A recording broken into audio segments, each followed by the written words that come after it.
Hello दोस्तों, हमारे YouTube channel आलोक विद्याकुल में आप लोग का स्वागत है। देखिए, आज जो हम बताने वाले हैं, आज संस्कृत का सब्जेक्ट, आज मेरा संस्कृत है। तो संस्कृत में आपको जो बोर्ड एग्जाम 2024 में होने वाला है, उसको लेकर के हम बहुत ज़्यादा, जो कि 8 नंबर में पूछ लिया जाता है, ये आपको है ना। तो हम समझते हैं अनुबंध के बारे में कि अनुबंध है जो 8 नंबर में पूछ लिया जाता है। ठीक है, तो ये तो फर्स्ट, ये तो सेकंड शिफ्ट, ये क्वेश्चन जितना हम बताए हैं उतना में से आपको 100% है कि आपको आना ही आना होगा। तो आप लोग वीडियो को पूरा अंत तक जरूर देखें। आपको ये चीज़ समझना बहुत ज़्यादा ज़रूरी होता है, जो कि आपको 8 नंबर मार्क्स इसमें आराम से मिल सकता है। तो बस खाली लिखने पे देखिए, ज़्यादा कुछ नहीं है इसमें। हम आपको टेक्निक की चीज़ बताएंगे जो कि आप आराम से लिख सकते हैं। कोई भी अनुबंध हो तो उसको आराम से आप लिखिएगा। तो सबसे पहले हम अनुवाद के बारे में बताते हैं बच्चों, कि अगर आप पहली बार देख रहे हैं तो आप ध्यान से देखिए, आप पूरा वीडियो के अंत तक जरूर देखें। अब थोड़ा सा देख के अगर वीडियो चले जाइएगा तो आपको ये क्वेश्चन समझ में नहीं आने वाला, आपको हाथ से 8 नंबर छूट जाएगा। तो चलिए, अब हम और एक बात, कि अगर जो भी अगर नंबर उठने की बात होता है तो सबसे ज़्यादा संस्कृत में ही उठता है नंबर। तो संस्कृत को आप, अगर आप थोड़ा सा भी टेक्निक सीख लेते हैं अनुबंध लिखने के लिए, तो अनुवाद करने के लिए, तो आप आराम से इसको कर सकते हैं। तो चलिए, अब हम समझाते हैं आप लोगों को। तो देखिए, आप लोग को 12 को क्वेश्चन दिया हुआ रहेगा, 12 में से 8 आपको बनाना होता है। कितना? 8 बनाना होगा। तो आपको जो अच्छा लगे, जो आपको आता है वो बना सकते हैं। लेकिन आज हम आपको बताएंगे कि अगर 12 में से 12 भी आप बना सकते हैं, लेकिन एक इसका टेक्निक होता है। तो वो टेक्निक आप समझ जाइए। सबसे ज़्यादा मेन इम्पॉर्टेंट होता है कि टेक्निक, उसको लिखने का तरीका। हम बार बार वीडियो में यही चीज़ सिखाते हैं कि अगर अभी तक नहीं जानते हैं तो हम टेक्निक बताते हैं। ये नहीं कि हम आपको क्वेश्चन रटवाते हैं। तो आप टेक्निक सीखिए कि अभी कोई भी क्वेश्चन हो तो उसको लिखने का आइडिया जानिए कि हम कैसे लिखें कि मेरा नंबर नहीं कटे। तो चलिए, अब हम समझ लेते हैं। सबसे पहले नंबर, ये क्वेश्चन है, आपको दिया हुआ रहेगा कि निम्नलिखित वाक्यों में किन्हीं का अनुवाद करें, है ना। तो अनुवाद करने की बात कहा जाएगा तो आप अनुवाद आपको दे दिया जाएगा, 12 को दे दिया जाएगा। 12 में से आपको 8 बनाना होगा। तो आप इसको, हम 24 को अभी जो बता रहे हैं बच्चों, तो 24 में आपको पूरी अच्छी तरह से हम आपको समझा देंगे, टेक्निक चीज़ भी बता देंगे, ताकि आप आराम से लिख सकते हैं। तो चलिए, अब हम समझ लेते हैं। सबसे प्रथम मेरा क्वेश्चन है कि मेरे साथ विद्यालय चलो। क्या करा? मेरे साथ विद्यालय चलो। तो सबसे पहले इसमें मेन पॉइंट ध्यान देना है कि मेरे साथ कौन जा रहा है। मेरे साथ कह रहा है कि कहाँ चलने के लिए बोला जा रहा है, तो विद्यालय। तो अब हमको मेरे के संस्कृत नहीं जानते हैं, साथ के नहीं जानते हैं, तो आप ध्यान दीजिएगा। अब एक बार में आपको याद हो जाएगा, कंफर्म है कि अगर आप वीडियो को पूरा अंत तक देखते हैं तो देखिए, यहाँ लिखिएगा मेरे है, तो मयः सह के साथ मतलब साथ होता है। सह के मतलब होता है कि साथ। यहाँ विद्यालय है, तब विद्यालय चले, चल। क्या हो जाएगा? मयः सह विद्यालय चल। क्या हो जाएगा कि मयः सह मतलब कि साथ, विद्यालय चल। विद्यालय पे एक चंद्र बिंदु ऊपर होगा, बस यही मेरा हो जाएगा आंसर। ठीक है। अब यहाँ पे है क्वेश्चन कि उसकी पत्नी शिक्षित है। उसकी पत्नी शिक्षित है। तो देखिए, आपको यहाँ कर्ता कारक कर्म कारक अगर आप पढ़े होंगे तो आप इसका भी समझ जाएगा। एक तरह से एक ग्रामर की ये पार्ट होता है। ठीक है, तो संस्कृत ग्रामर की ही पार्ट होता है। तो लिखिए, देखिए, उसकी है ना, तस्य पत्नी शिक्षित अस्ति। अस्ति के मतलब होता है कि शिक्षित, अस्ति मतलब है, अस्ति का मतलब होता है कि है, मतलब क्या है? शिक्षित है। चलिए, अब यहाँ पे नेक्स्ट क्वेश्चन समझ लेते हैं कि आजकल वह गांव में रहता है। कभी कभी आप अपने दोस्तों को ही बोलते होंगे कि आजकल तुम अपने बहुत गांव में रहना सहना हो रहा है, ये तो गांव में रह रहे बोलते हो। अगर कोई आपको दोस्त या तो बगल के ही कोई अगर बाहर रहते हैं तो उनको कभी पूछते हैं ना कि आजकल वह गांव में ही रहता है, मतलब एक दूसरे दोस्त को बोलते हैं। एक दूसरे दोस्त को बोलते हैं, क्या बोलते हैं? कि वह आजकल गांव में रहता था। देखिए, यहाँ पे आज है ना, तो आधुनिक सह मतलब वह होता है ग्रामा। ग्रामे मतलब होता है कि ग्राम मतलब गांव। ठीक है। बस्ती एरा में क्या हो रहा है, बस्ती, तो यहाँ क्या करा, आजकल वह गाँव में रहता है। तो यहाँ पे आपको एक चीज ये ध्यान दीजिएगा, ग्रामीण बस्ती सह मने वा, यहाँ पे ये ध्यान दीजिएगा अधुना, अधुना होता है एक आजकल का ये संस्कृत का भाषा है। तो चलिए अब कह रहा है, ये तो क्वेश्चन फेमस है, हमेशा ये क्वेश्चन पूछा जाता है कि दशरथ के 4 पुत्र थे, दशरथ के 4 पुत्र हैं। तो दशरथ के 4 पुत्र हैं, तो इसको हम क्या लिखेंगे, दशरथय्य चत्वारः पुत्र अस्ति, मतलब कि दशरथः चत्वारः पुत्र अस्ति, ऐसे भी लिख सकते हैं। आपको आराम से ये नंबर नहीं करने वाला, आप खाली ध्यान दीजिएगा, 4 मतलब कि चत्वारा होता है, पुत्र, पुत्र के तो पुत्र लिख के 2 चंद्र बिंदु दे दीजिएगा, अस्ति, ये तो आराम से आप लोग कर सकते हैं। ठीक है, अब यहाँ पे कह रहा है कि मैं भी संस्कृत पढ़ूंगा, क्या कह रहा है कि मैं भी संस्कृत पढ़ूंगा, किसका बात कहा जा रहा है कि मैं भी संस्कृत पढ़ूंगा। कोई अगर आपको दोस्त है वो उसको संस्कृत नहीं आता है तो बोलते हैं भाई हम तो एग्जाम में कैसे संस्कृत लिख पाएंगे, तो बोलता है ना कि अरे चलो आज मैं भी संस्कृत ही पढ़ता हूँ, है ना। तो क्या लिखेगा, अहम मने मैं होता है, अहम मतलब मैं होता है, अपि मतलब कि अभी, अपि मतलब क्या होता है अभी, संस्कृत पठामी क्या होता है, पठामी मतलब पढ़ूंगा का मतलब होता है पठामी। जैसे आप लोट लकार लेट लकार अगर पढ़े होंगे तो आपको समझ में आ जाएगा कि कहाँ पे क्या हो रहा है। ठीक है, अब यहाँ पे नेक्स्ट क्वेश्चन है, भिखारियों को भीख दो, क्या कह रहा है, भिखारियों को भीख दो, किसको, भिखारियों को भीख दे। तो यहाँ पे ये ध्यान दीजिएगा कि भिक्षु के त्वम भिक्षता देहती, देहती का मतलब होता है कि देना या दो। ठीक है, तो ये बात थोड़ा सा मेन जो पॉइंट होता है वो अगर आप लोग समझ जाते हैं तो आप आराम से लिख सकते हैं। अब ये भी एक क्वेश्चन फेमस ही है, ताकि ये भी क्वेश्चन बहुत बार रिपीट हुआ है। कह रहा है नीतीश कुमार बिहार के मुख्यमंत्री हैं, तो इसको संस्कृत में बनाना होगा।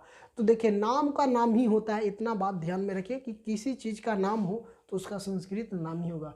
तो नीतीश कुमार बिहारस्य मुख्यमंत्री अस्ति, अस्ति मतलब कि है, कि बिहार के मुख्यमंत्री है। अभी तो हम बताए हैं कि वहाँ उसकी पत्नी शिक्षित है तो अस्ति लगेगा। तो यहाँ पे ये देखिए नीतीश कुमार बिहारस्य मुख्यमंत्री अस्ति, मतलब ये क्या होगा कि बिहार के मुख्यमंत्री हैं। अब देखिए यहाँ नेक्स्ट क्वेश्चन है कि सरोवर के चारों ओर वृक्ष है, सरोवर के चारों ओर वृक्ष है, क्या कह रहा है कि सरोवर के चारों ओर क्या है, वृक्ष है। तो आप इसका संस्कृत में क्या लिखेगा, सरोवरा पारिता वृक्षा संति। ये देखिए ये जो वृक्ष है ना, तो इसको वृक्ष वृक्षा पढ़ेंगे, 2 चंद्र बिंदु, इसको हम क्या बोलेंगे, वृक्षा संति। तो आप लोग ये देखिए कितना आसानी से हम आपको ग्रामर जो ये अनुवाद है उसको हम बता रहे हैं। अगर आपको इस टाइप से क्वेश्चन अगर बोर्ड में आता तो आप आराम से बना सकते हैं। तो आपको ये बात बोल रहे बच्चों कि अगर आप बार बार अगर वीडियो आप देखते हैं तो आप चैनल को ज़रूर सब्सक्राइब कर लीजिए और दोस्तों के साथ ज़रूर शेयर कीजिए कि जो भी बच्चा अगर नहीं जुड़े हैं हमारे चैनल से तो उनको भी जुड़ने का प्रयास आप लोग करिए। चलिए, और कमेंट बॉक्स में हमें ज़रूर बताएं कि ये वीडियो कैसा लग रहा है, या तो कोई भी आपको क्वेश्चन हो तो आप हमें कमेंट बॉक्स में बताइए। मॉडल पेपर्स जो भी क्वेश्चन अभी जो बिहार ऑफिशियल वेबसाइट से आया है, आज लॉन्च कर दिया गया है, तो उसी से रिगार्डिंग हम क्वेश्चन को सोल्यूशन कर रहे हैं। चलिए, अब कर रहे हैं छात्रों को परिश्रम से पढ़ना पड़ता है, तो कोई भी छात्र को परिश्रम ही करना पड़ेगा, है ना। अगर आपको बोर्ड एग्जाम का परीक्षा है तो क्या करते हैं, ये कोई भी अगर आपको मतलब घर के बगल के हैं या दोस्त हैं, भाई हैं, बंधु बोलते हैं ना कि छात्रों को परिश्रम से पढ़ना चाहिए, क्या करना चाहिए, परिश्रम से पढ़ना चाहिए। तो बगैर परिश्रम का फल कहाँ मिलता है। तो देखिए लिखिएगा छात्रा परस, यहाँ पे ये ध्यान दीजिएगा, छात्रा परसी मेना पेट क्या है, पठेमु। यहाँ पे देखिए पढ़ना है, यहाँ क्या था पढ़ूंगा, यहाँ था पढ़ना, तो यहाँ पे ये ध्यान दीजिएगा पठेमु होगा, क्या होगा, पठेमु। तो ये चीज़ मेन पॉइंट, यही चीज़ पे ध्यान देना है, और बाकी तो आप लोग आराम से लिख लीजिएगा, हम आपको बता रहे हैं जो। अब देखिए करा घोड़ा सड़क पर दौड़ता है, तो घोड़ा का जो संस्कृत में हम अश्वः बोलते हैं। अब सड़क के हम राजमार्ग भी बोलते हैं, ऐसे भी कोई हिंदी या तो कभी कभी देखे होंगे ज्योग्राफी के पार्ट में राजमार्ग बोल दिया जाता है, तो उसी प्रकार से राजमार्ग। तो क्या कर रहा है कि घोड़ा सड़क पर दौड़ता है तो अश्वः राजमार्ग धावन्ति। धावती धावन्ति का मतलब होता है कि घोड़ा दौड़ता है, दौड़ती है, दौड़ता है, ठीक है, या दौड़ते हैं, तो ये धावन्ति होता है। मतलब दौड़ना को ही हम धावन्ति संस्कृत में ही बोलते हैं, धावा। और यहाँ पे क्या है, दौड़ते हैं, तो धावन्ति हो जाएगा, ठीक है। चलिए अब यहाँ क्या करा, तुम्हारा मित्र पैर से लंगड़ा है। क्या करा है, तुम्हारा मित्र पैर से लंगड़ा। ये भी क्वेश्चन बहुत ज़्यादा फेमस है, ताकि इस टाइप को क्वेश्चन पूछ लिया, बहुत बार रिपीट हुआ है। क्या करा था, तो आप लोग क्वेश्चन बैंक उठा कर देखिएगा, ये क्वेश्चन आपको रिपीट किया हुआ होगा। क्या करा है कि तुम्हारा मित्र पैर से लंगड़ा है, तो यहाँ पे क्या करिएगा, संस्कृत में इसको क्या लिखना होगा, आपको लिखना होगा तवह मित्र पदेना। पदेन के मतलब होता है पैर, खंजट अस्ति, मतलब खंजन का मतलब होता है लंगड़ा, है ना, क्या है, लंगड़ा। तो यहाँ क्या, तवा मित्र पदेनम खंजती अस्ति, मतलब कि आपका जो मित्र है, तुम्हारा मित्र है, जो पैर से क्या है, लंगड़ा है। क्या है, पैर से वह क्या है, लंगड़ा है। पैर से क्या है बच्चों, लंगड़ा है। तो चलिए अब यहाँ पे नेक्स्ट क्वेश्चन समझ लेते हैं। उसका घर विद्यालय से दूरी नहीं है। कोई कोई बच्चा, आपको दोस्त होंगे, उनको विद्यालय के पास ही में घर होगा, तो कभी कभी एक दूसरे दोस्त के बोलते हैं कि उसका घर विद्यालय से दूरी नहीं है। तो अब इसका संस्कृत में अनुवाद करना है, तो लिखेगा तसम गृहम, मतलब होता है घर, विद्यालय अस्ति दूरा न अस्ति। देखिए कहीं भी कोई बात चेंज हुआ है, उसका के खाली एगो तस से हम होगा। अब देखिए घर का होगा गृहम, कभी कभी देखते हैं घरों में लिखता है गृहम।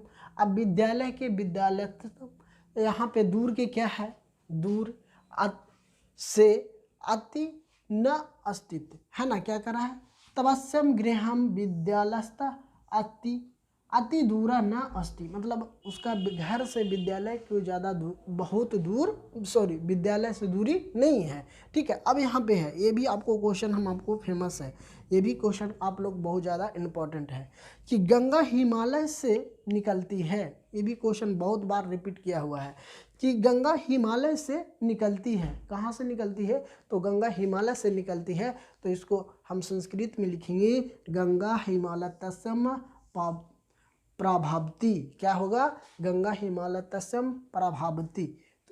चलिए अब कह रहा है पिता के साथ पुत्र जाता है। किनके साथ, पिता के साथ पुत्र जाता है, तो लिखेंगे पिता सह पुत्र गच्छन्ति। गच्छति का मतलब होता है जाता है, जाते हैं, जाती है, ठीक है। तो चलिए अब यहाँ पे नेक्स्ट क्वेश्चन है कि हम लोगों की परीक्षा कब होगी। अगर आप लोग से अगर मान लिया जाए, ये बात कर लेते हैं 2022 में, तो आप लोग सोचते होंगे कि या तो टाइम टेबल आपका नहीं आया होगा एग्ज़ाम का, तब सोचते होंगे कि मेरा एग्ज़ाम कब होगा, परीक्षा कब होगा, किसी एक दूसरे सहपाठी से। तो चलिए, तो यहाँ पे लिखेगा अस्मः परीक्षा कदा भविष्यति। भविष्यति का मतलब कि भविष्य मतलब होता है कि कब होगा, ठीक है, कब होगा, भविष्यति। आप कभी कभी बोलते हैं ना कि अरे यार हम भविष्य की बात कर लेते हैं, कभी वर्तमान का बात करें, वही बात के यहाँ कह रहा है कि कब होगा। अब देखिए यहाँ पे है नेक्स्ट क्वेश्चन कि मैं इतिहास पढ़ता हूँ। क्या कहता है कि मैं इतिहास पढ़ता हूँ, तो मैं के क्या हो जाएगा, अहम इतिहासा पठामी। क्या हो जाएगा, अहम इतिहासा पठामी। क्या हो जाएगा, अहम इतिहासा पठामी। पठामी के मतलब होता है कि पढ़ता है, ठीक है। तो अभी हम 1 से 16 तक क्वेश्चन बताए हैं, या अगर आपको आधे दम 1 से 2 बार वीडियो देखेगा आपको याद हो जाएगा। इसी टाइप से आपको संस्कृत में अनुवाद पूछेगा, तो आप लोग अनुवाद आराम से बनाइएगा। अब देखिए यहाँ पे कह रहा है तुम्हारा नाम क्या है। क्या कह रहा है बच्चों, कि तुम्हारा नाम क्या है। संस्कृत में बोला जा रहा है कि तुम्हारा नाम क्या है, तो लिखेंगे तवह नाम किमु अस्ति, मतलब कि तवह नाम किमु अस्ति, मतलब कि तुम्हारा नाम क्या है। तो चलिए अब यहाँ नेक्स्ट क्वेश्चन है कि मुझे पुस्तक दो। अगर एक दूसरे दोस्त को दे देते हैं तो कभी कभी आप बोलते हैं ना कि मुझे पुस्तक दो, इसको कभी अगर इंग्लिश ग्रामर की बात करते हैं तो ट्रांसलेशन बनाना है तो इसको ट्रांसलेशन बना देते हैं। अब उसी प्रकार से इसमें संस्कृत में ट्रांसलेशन बनाना है ना। तो मुझे पुस्तक दो, तो क्या लिखेगा, महम पुस्तकम देहती। देहती के मतलब कि दो। अभी हम बताएं यहाँ पे भी है कि भिखारियों को भिक्षा दो, तो देखो, तो आपको अगर ऐसा क्वेश्चन आएगा तो आप आराम से नहीं बना सकते हैं, बिल्कुल बना सकते हैं। बाकी आपको समझने का फिर होता है, अगर आपको कोई भी क्वेश्चन दे दे तो आप बना सकते हैं। मेन होता है क्या कि इसका ग्रामर, तो ग्रामर अगर आप पढ़े होंगे तो अच्छी तरह से समझ रहे हैं। अगर नहीं जानते हैं ग्रामर तो आप कुछ नहीं, जैसे कि पढ़ता है, पढ़ती है, पढ़ना, तो ये सब के क्या होता है कि ये सब थोड़ा ध्यान में रखिएगा तो आपको आराम से बना लीजिएगा। देखिए अब यहाँ पे है कि कल मोहन विद्यालय नहीं गया। क्या करा है कि कल मोहन विद्यालय नहीं गया है। कि अगर कल मोहन विद्यालय नहीं गया है तो लिखे गया यहाँ मोहना विद्यालय न अगच्छति। अगच्छति मतलब कि नहीं गया है। क्या है, ना का मतलब नहीं हो गया, अगच्छति के मतलब गया, नहीं गया। ठीक है, तो ये हो गया। चलिए, गरम गाय चराती है। क्या है नेक्स्ट क्वेश्चन मेरा कि गाय चराती है। तो धेनु के मतलब होता है गाय। धेनु का मतलब क्या होता है कि गाय होता है। धेनु का मतलब गाय होता है। तो धेनुआ चराती, चराती मतलब चराती है। यहाँ पे ही ती लगा हुआ था, वहाँ पर भी क्या होगा, धेनु चराती मतलब गाय चराती है। ठीक है, अब यहाँ पे ये भी क्वेश्चन बहुत ज़्यादा फेमस है, ये भी क्वेश्चन बहुत बार बार रिपीट करता है। तो ये सब देखिए, ये क्वेश्चन है एगो, ये क्वेश्चन भी है, बहुत ज़्यादा रिपीटेड क्वेश्चन है। चलिए अब यहाँ पे कह रहा है वृक्ष से पत्ते गिरते हैं। क्या है, वृक्ष से पत्ते गिरते हैं। तो वृक्ष से पत्ते गिरते हैं, इसका संस्कृत अनुवाद करना है तो वृक्षतम पत्राणि पदंती, पदती है ना, क्या है पदंती हो जाएगा है ना, पदंती हो जाएगा, पदंती। ठीक है, तो आप इसको भी देख लीजिएगा। ये भी क्वेश्चन आपको फेमस है कि सदा सत्य की जीत होती है। क्या होता है, सदा सत्य के जीत होती है। तो यहाँ पे लिखिएगा सदा सत्य जीता भावती। भावती के मतलब है होता, होती है, होते हैं। ठीक है, तो अगर होती है तो यहाँ पे लिखेंगे भवती, अगर होते हैं तो भावते। ठीक है, तो यही चीज़ आपको समझना होगा। अब करा है विवाद मत करो, विवाद मत करो। क्या करा है, एक दूसरे दोस्त में विवाद मत करो। इसका पूछ लेगा, अब दो गो दोस्त विवाद कर रहे हैं तो अगर कोई संस्कृत के टीचर है आपसे पूछ ले कि विवाद मत करो, इसका संधि संस्कृत में अनुवाद कर दो, तो लिखेगा विवादनम विवाद न क्रूरता। क्रूरता का मतलब होता है कि करो, करो, करे। ठीक है, तो ये होता है विवाद मत करो, तो ये क्या हो जाएगा, विवाद न क्रूरता। ठीक है, कि विवाद न क्रूरता मतलब करो। ठीक है, अब यहाँ पे है नेक्स्ट क्वेश्चन कि बालक को फल अच्छा लगता है। क्या करा, बालक को फल अच्छा लगता है। तो बालक को फल अच्छा लगता है तो यहाँ पे क्या करिएगा, बालकस्य फल रोचति। रोचति के मतलब है कि अच्छा लगता है। ठीक है, रोचती मतलब कि कोई चीज़ जब अच्छा लगता है तब ना रोचते हैं। संस्कृत में क्या बोलते हैं, रोचते हैं, या तो अब खाते हैं, बहुत सारा इसका अर्थ निकलता है। तो क्या होता है, बालक को फल अच्छा लगता है तो बालकस्य फला रोचती। ठीक है, तो आपको हम अभी 1 से लेकर 24 को क्वेश्चन बताए हैं, तो आप लोगों को अच्छी तरह से समझ में आया होगा। तो अगर आप वीडियो पे नए हैं तो हमारे चैनल को सब्सक्राइब कीजिए और दोस्तों में ज़रूर शेयर कीजिए। तो देखिए, और हम इसमें जो फेमस क्वेश्चन है उसको टिकअप कर देते हैं। तो देखिए, सबसे पहले नंबर तो ये क्वेश्चन भी फेमस है, आजकल गांव में रहता है, ये भी आने का पूरा चांसेज है। भिखारियों को भिक्षा दो, ये वाला मैं भी संस्कृत पढ़ूंगा, ये देखिएगा। ये क्वेश्चन तुम्हारा मित्र पैर से लंगड़ा है, ये तो बता दिए हैं। उसका घर विद्यालय से दूरी है, गंगा हिमालय से निकलता है, ये भी ठीक है। आइए ये ध्यान दीजिएगा कि मैं इतिहास पढ़ता हूँ। यहाँ पे बात कर लेते हैं तो आपको ये वाला क्वेश्चन है कि कल मोहन विद्यालय नहीं गया है, तो मोहन के जगह पर सोहन भी रह सकता है, कुछ भी रह सकता है नाम, उससे कोई मतलब नहीं। और एक क्वेश्चन ये ध्यान रखिएगा, क्योंकि बाला को फल अच्छा लगता है, ये सब जो क्वेश्चन है ना बहुत ज़्यादा इम्पॉर्टेंट होता है। ये सब क्वेश्चन मतलब रिपीटेड क्वेश्चन की बात करते हैं तो रिपीटेड होता है हमेशा। 2022 की बात करते हैं तो 2022 में गंगा हिमालय से निकलता है, ये पूछा है क्वेश्चन। ये पैर से तुम्हारा मित्र पैर से लंगड़ा, या तो हाँ यही शायद यही क्वेश्चन होगा, ये दोनों। और एक बात यहाँ नीतीश कुमार, ये वाला भी क्वेश्चन था कि नीतीश कुमार बिहार के मुख्यमंत्री था, ये सेकंड शिफ्ट में ये क्वेश्चन पूछा था। और ये क्या बोलते हैं, ये वाला वृक्ष से पत्ते गिरते हैं सदा सत्य की जीत होती है, ये क्वेश्चन था जो 2022 के क्वेश्चन पेपर उठा के देखेगा या तो क्वेश्चन बैंक उठा के देखेगा, ये क्वेश्चन पूछा हुआ है। तो बार बार रिपीट करता है यही सब क्वेश्चन को।